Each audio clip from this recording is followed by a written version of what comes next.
Hello guys, welcome back to Marvel Finance. आज Sunday है इसलिए मैं वापस एक फुल लेंथ वीडियो कर रहा हूँ और हमारे इस सेगमेंट का नाम मैंने द स्टॉक मार्केट टाइम्स रखा है। तो ये इसका एपिसोड 2 है। इसमें हम मार्केट के अलग अलग चीज़ों को डिस्कस करेंगे कि हफ्ते में क्या हुआ था, नेक्स्ट वीक के क्या क्या हो सकते हैं उस बारे में। तो लेट्स स्टार्ट। सो हमारा ये मंथ, जून का मंथ तो एंड हो चुका है and what a fantastic month. हम अराउंड 3.6% अप है। इस महीने के सीरीज को हमने स्टार्ट किया था अराउंड 18,550 के अराउंड एंड अभी मार्केट कुछ 19,200 के अराउंड चल रहा है। So what a fantastic rally. Last week के मेरे पोजीशंस के बारे में मैंने आपको बताया था। माय स्टॉक पोर्टफोलियो ने तो एकदम अच्छे से परफॉर्म किया है। It has been a tremendous week for the portfolio. पर मेरा जो ट्रेड्स था उसमें मुझे कॉस्ट टू कॉस्ट पे एग्जिट करना पड़ा। आई एम हैप्पी कि एटलीस्ट कॉस्ट टू कॉस्ट पे एग्जिट किया और लॉस में नहीं गया मैं। तो लेट्स सी नेक्स्ट वीक नया ट्रेड डालेंगे कुछ। I will look into the markets कि क्या सिनेरियो हो सकता है। अभी तो इट इज़ एक्सट्रीमली बुलिश। अगर आप वीकली टाइम फ्रेम भी देखें तो द लास्ट 3 वीक्स यानी ये पिछले वीक को छोड़ के उसके पहले के 3 वीक्स वेर एक्सट्रीमली साइडवेज। और जब भी ऐसे मार्केट एकदम साइडवेज स्क्वीज हो जाता है तो इट इज़ जनरली सीन कि जब वो रेंज ब्रेकआउट होती है तो the range breakout is quite strong. अगर एक स्ट्रॉन्ग मार्केट क्लोजिंग मिलता है, एक स्ट्रॉन्ग वीकली क्लोजिंग मिलता है रेंज ब्रेकआउट के बाद, तो the rally needs to be seen कि कितना स्ट्रॉन्ग होएगा। If we look into the OI data, OI यानी ओपन इंटरेस्ट, एज मैंने लास्ट वीक में भी बोला था। तो ओपन इंटरेस्ट देखा जाए 6 जुलाई का जो है नेक्स्ट वीकली एक्सपायरी, उसमें 19,000 has the highest open interest. 19,000 का पुट यानी अभी अगर हम वीकली टाइम फ्रेम देखें तो 19,000 का support is the strongest. OI data अगर उसका पीसीआर यानी put call ratio is 4 which is extremely bullish, extremely bullish. उसमें हम लोग देख सकते हैं कि पुट ऑप्शंस का कॉन्ट्रैक्ट अराउंड 1 करोड़ का पुट कॉन्ट्रैक्ट्स लिखे गए हैं। So that is a nice support we should look into. और अगर हम ऊपर की तरफ रेजिस्टेंस देखें, वेल अभी मार्केट इतना स्ट्रांग है तो रेजिस्टेंस क्या ही देखे, बट फिर भी the short term resistance is एक राउंड नंबर जो है 19,500। एंड इसी के साथ if we look into the charts में भी हम देख सकते हैं कि on a weekly time frame मैंने जो सपोर्ट्स मार्क किए वो तो पोजिशनल बेसिस के हिसाब से है। तो इट वाज द लो जो मार्केट टच करके आया था, दैट वाज 18,556। उससे भी लो टच किया था 18,400, but 500 is always a round number और उसको मार्केट रिस्पेक्ट करता है। ऊपर की तरफ it's an all time high, तो वी डोंट नो कि कहाँ तक और ऊपर जा सकता है। जब भी एकदम एक्सटेंड हो जाता है मार्केट, जैसे कि लास्ट वीक में हो चुका है, there was literally no stop. Market ने तो बिना ब्रेक के गाड़ी चला ही दी, एक्सीलरेटर पे पैर दबा के रखा है। तो ऐसे मार्केट में we should be quite skeptical in shorting calls. Call shorts में ही मेरा थोड़ा पोजीशंस बिगड़ गए थे, क्योंकि कॉल शॉर्ट्स तो ठीक वो बढ़ रहे थे, but the thing is market के साथ बढ़ते बढ़ते इंडिया विक्स जो बहुत कम था, अराउंड 10 के लेवल्स पे चल रहा था, वो भी 11 पहुंच गया। So that was what ruined my trade. तो उससे क्या हो गया कि मेरे पुट्स डीके नहीं हो रहे थे। यानी अभी सपोज मैंने मार्केट को कॉल को 19,600 पे रखा था एंड मेरे पुट्स थे 18,500 के अराउंड। तो जैसे जैसे मार्केट ऊपर जा रहा था मेरे कॉल्स तो बढ़ते जा रहे थे वैल्यू में। अब मैंने शॉर्ट करके रखा है तो आई वांट कि उसका वैल्यू नीचे जाए, बट मैंने कॉल्स शॉर्ट करके रखे थे, वो कॉल्स बढ़ते जा रहे थे।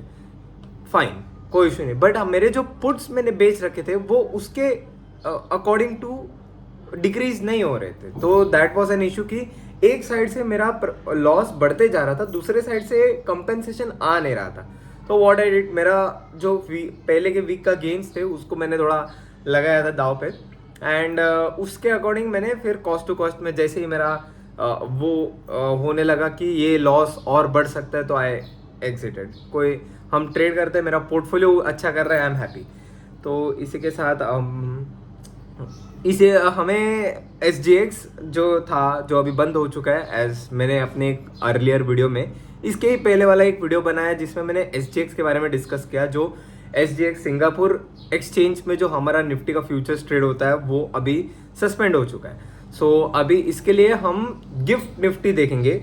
गिफ्ट निफ्टी हमें कुछ एक 75 पॉइंट्स का गैप अप दिखा रहा है, एंड अच्छा है कि मैंने मेरे ट्रेड्स क्लोज किए, क्योंकि a continuous rally like this तो उससे मेरे कॉल्स तो एक्सप्लोड ही हो जाते थे। तो लेट्स सी, गिफ्ट निफ्टी आपको ट्रैक करना चाहिए अभी इंस्टेड ऑफ SGX, क्योंकि आपको अगर मेरे जैसे हो आप और पोजिशनल ऑप्शन सेलिंग करते हो या पोजिशनल ट्रेड्स लेते हो, तो अगर आप चेक करते हो कि US मार्केट्स या यूरोपियन मार्केट्स का इंडियन मार्केट पे क्या इफेक्ट पड़ सकता है, इंडियन मार्केट के ओपनिंग पे स्पेशली क्या इफेक्ट पड़ सकता है, तो उसके लिए आपको गिफ्ट निफ्टी देखना चाहिए। एंड और इसी के साथ we also need to discuss about the HDFC bank का मर्जर।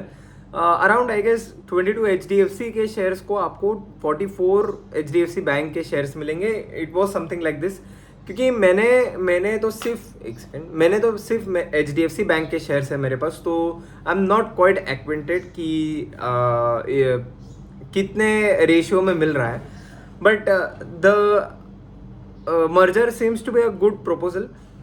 बट इससे ये हो सकता है कि HDFC बैंक का जो 20% का ईयर ऑन ईयर ग्रोथ है वो डेज पीछे छूट जाएंगे, क्योंकि now the entity will be that big, इतना बड़ा एंटिटी हो जाएगा कि उसे कैसे संभाले वो बहुत एक कॉम्पिटेंट मैनेजमेंट होना चाहिए, विच आई बिलीव है। HDFC बैंक के शेयर प्राइस पे इस मर्जर का क्या इफेक्ट पड़ेगा वो तो विल सी टुमारो, क्योंकि इसमें क्या इशू हो जाता है कि जो बहुत सारे फंड मैनेजमेंट्स रहते हैं या म्यूचुअल फंड्स रहते हैं, हमारे रूल के हिसाब से आई गेस 10 to 12% के ऊपर एक फंड एक पर्टिकुलर शेयर नहीं होल्ड कर सकता है। तो अब कोई फंड्स के पास ऑलरेडी HDFC बैंक के बहुत सारे शेयर्स थे, उस पे HDFC के अलग शेयर्स थे।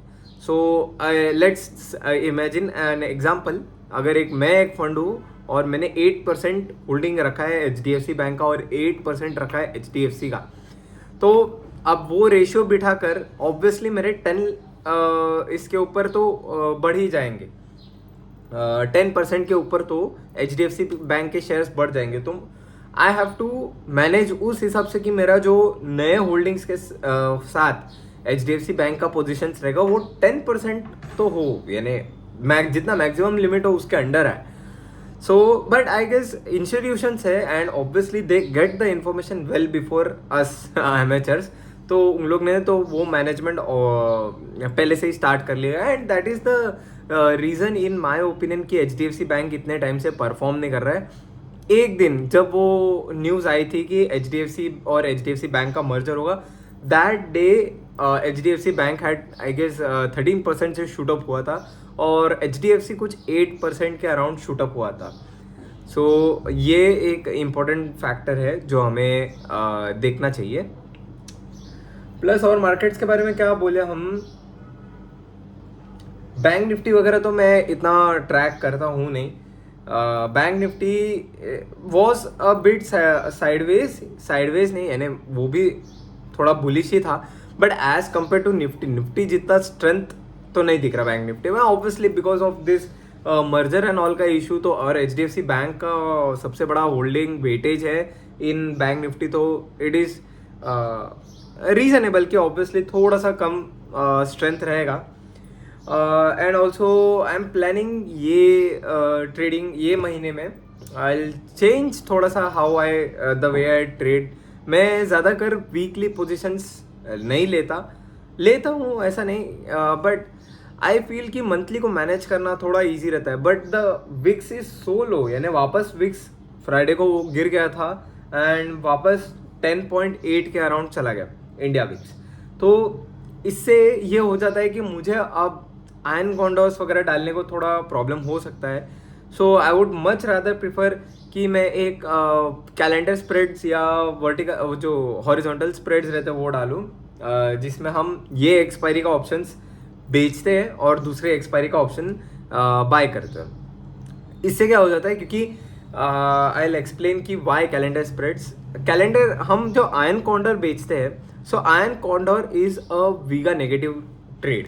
वीगा क्या होता है, मैंने अपने ऑप्शंस के सीरीज वाले शॉर्ट्स में बताया है। वीगा जो होता है वो होता है वॉलेटिलिटी, और वॉलेटिलिटी को हम शॉर्ट करते हैं जब हमें ऑप्शन बेचते हैं, क्योंकि एक ऑप्शन बेचने के बाद वी डोंट वांट कि वो चीज़ का भाव ऊपर जाए।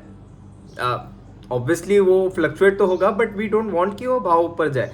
एंड जैसे जैसे वॉलेटिलिटी बढ़ती है, यानी आगे अगर आपने अभी सपोज निफ्टी चल रहा है 19,200, आपने 19,500 बेच के रखा है, तो क्या होगा कि अगर अभी ऑलरेडी कल मार्केट दिखा रहा है कि 75 पॉइंट गैप अप होने का चांसेस है, तो इसमें क्या होगा, जो आपने 19,500 बेच के रखा है, भले मार्केट अभी 19,500 नहीं पहुंचा है, बट मार्केट के पास उतना टाइम है बाय द मंथ एंड कि वो 19,500 तक पहुंचे।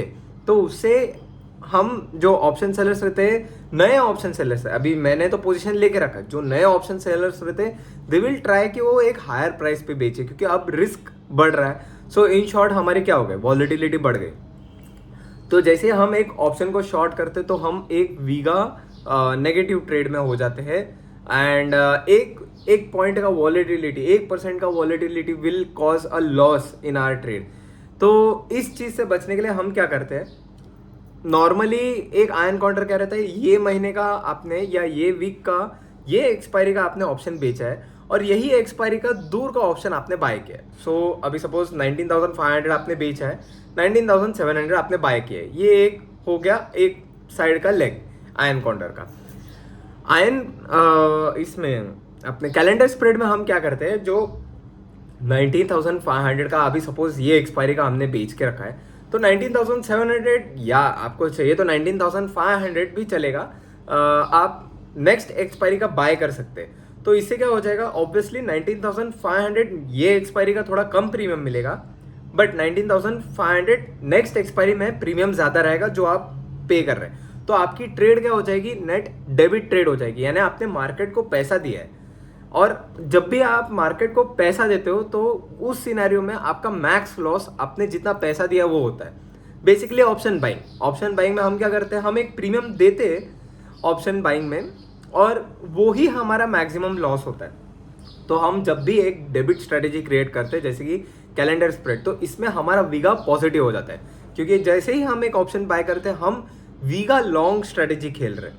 वीगा लॉन्ग यानी हमको चाहिए कि मार्केट एक ना एक डायरेक्शन में जोर से ऊपर जाए। तो that is what my strategy would be in the next week, but ये सब डिपेंड करता है कि नेक्स्ट वीक का सिनेरियो क्या है। Mostly I will place a calendar spread, जिसमें मैं बट ये नहीं करता कि 19,500 अगर बेचा है तो 19,500 ही बाय करूँगा। This is because I core से ऑप्शन सेलर ही हूँ, तो उससे क्या हो जाता है कि 19,500 मैंने बेचा, इससे मेरे को प्रीमियम कम मिला। 19,500 का नेक्स्ट एक्सपायरी का ऑप्शन बाय करने को प्रीमियम मुझे ज़्यादा देना पड़ेगा। एंड एक ऑप्शन सेलर को एक ही चीज़ हर्ट करती है, जो है मार्केट को पैसा देना। हम ये चीज़ में भरोसा रखते हैं कि मार्केट से हमें पैसा लेना है, यानी एक ऑप्शन बेचने के बाद हमें पैसा मिलता है ऑन द स्पॉट। जैसे आप एक ऑप्शन बेचते हो, तुरंत आपको एक अपना प्रीमियम अपने डीमैट अकाउंट में मिल जाता है। नाउ इट डिपेंड्स कि आप कितनी देर तक वो पोजीशन होल्ड कर सकते हो। पूरे एक्सपायरी होल्ड कर लिया तो वो पूरा प्रीमियम आपका हो जाता है। So yes guys, that is what I would like to conclude this session with, कि आप अगर बेसिक लेवल्स देखो, हमने लेवल्स थोड़े डिस्कस नहीं किए, जस्ट अ सेकेंड। हाँ, तो ऊपर की तरफ तो एज आई मेंशन्ड अर्लियर एक राउंड नंबर जो है 19,500 seems to be a good resistance वहाँ तक जाने को, but you have to be careful, क्योंकि अगर आप वीकली टाइम फ्रेम का कैंडल चेक करें, it is a strong candle, यानी ऊपर की तरफ से वीक है ही नहीं, एक पूरा बॉडी बना है फ्रॉम बॉटम टू टॉप, पूरा एक फुल स्ट्रेंथ का बॉडी बना है। तो ऐसे सिनेरियो में आई वुड मच रादर प्रेफर कि एक रेशियो स्प्रेड बना दो आप, जिसमें आप दो टाइप से रेशियो स्प्रेड्स बना सकते हैं। एक तो पुट रेशियो स्प्रेड हो गया कि आपने ऊपर की तरफ थोड़ा सा प्रीमियम कलेक्ट करके रखा है, जो मार्केट अगर ऊपर रहा आपके थोड़े रेंज में तो गारंटेड प्रीमियम रिसीव हो जाता है।